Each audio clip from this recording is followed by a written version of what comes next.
So the Blue Alpha MOLLE straps are a really handy way to attach pouches and other gear to belts, bags, plate carriers, and stuff like that. There's some clever engineering in here. They're flexible where you want them to be flexible, but they're also rigid, and that makes it easier to weave them through everything.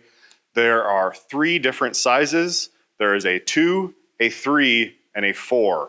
The size 2 is for belts. So if you want to attach something to a battle or a duty belt, use the size 2.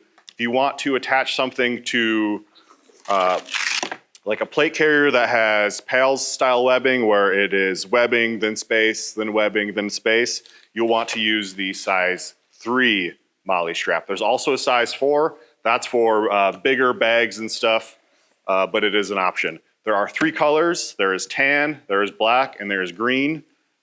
These things are awesome. They make life a lot easier.